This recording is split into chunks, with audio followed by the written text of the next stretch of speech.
segunda condição, né, para a manutenção desse status quo é a ideia de uma classe política cínica e apática, na medida em que os representantes do povo, aqueles que se destacam como lideranças sociais, né, aqueles que são capazes de tocar corações e mentes e conquistar a confiança do voto, são pessoas que vão chegar lá em cima e vão se omitir das questões fundamentais, dos debates fundamentais.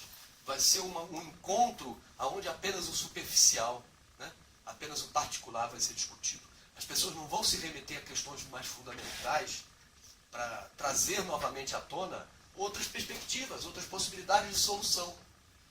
Não. Então, a classe política ela é montada dessa maneira, em toda parte, inclusive no Congresso dos Estados Unidos, de forma a não ameaçar, de forma nenhuma, né, a continuidade desse establishment. Em terceiro lugar, segundo Chomsky ainda, há uma ideia de separação nessa ilusão necessária entre o que é a dimensão do poder e o que é a dimensão do dinheiro.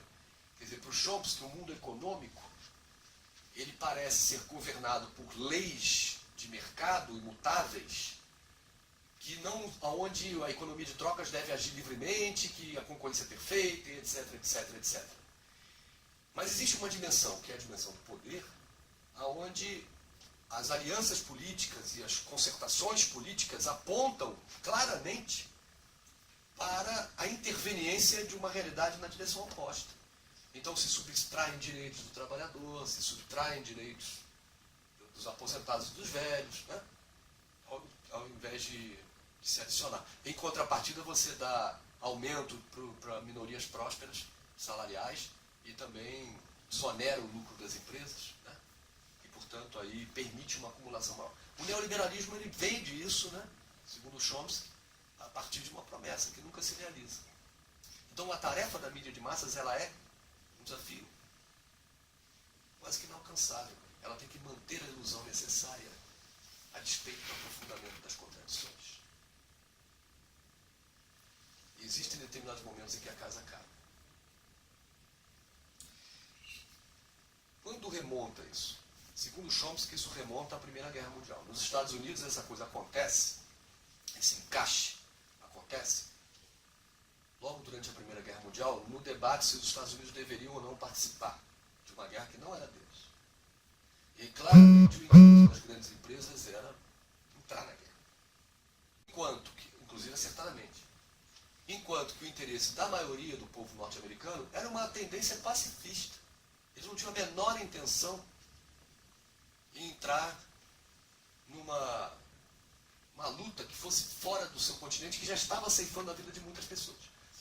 Então, a mídia norte-americana, os veículos de opinião pública foram criados, a mídia de massa começou a se organizar como rádio, TV, jornal, e a partir dessa concertação foi possível se mudar a opinião pública norte-americana a ponto de alguns anos mais tarde, alguns meses mais tarde, a maioria da massa inculta já estava toda favorável à intervenção da guerra. A partir dali eles foram se aprimorando. Então, a conjunção entre veículos de medição de opinião pública, veículos de comunicação de massa e agências internacionais, e o processo eleitoral, juntamente com a defesa das narrativas, das ilusões necessárias das grandes corporações, se constituem no núcleo, né, que explica ali a evolução histórica dessa antidemocracia, né, dessa democracia precária norte-americana. Eu só queria fazer uns comentários finais, dizendo que o Chomsky recentemente se manifestou da coisa do golpe do Brasil, defendendo claramente a ideia de restabelecimento da democracia, né? E lembrando que nós temos que passar por essa discussão em algum momento. Trata-se de um mercado, né, de uma concessão pública, muitas vezes. Um jornal, você fala o que você quiser. Mas uma televisão no rádio, você tem que ter cuidado com o público, em geral, os interesses difusos. Isso é uma obrigação. Isso deve estar regulado, não apenas no contrato de concessão, mas também numa agência reguladora e em regras que permitam que esse serviço seja prestado no interesse da democracia. Então, hoje no Brasil, nós estamos querendo aplicar o que na Europa todos os países adotam, que é a ideia de que quem for dono de jornal numa localidade não pode ser dono nem de televisão nem de rádio.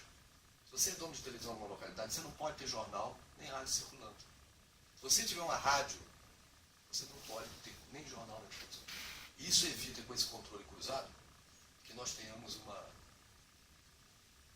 aprofundamento, né, dos efeitos nocivos do jornalismo sobre a vida social.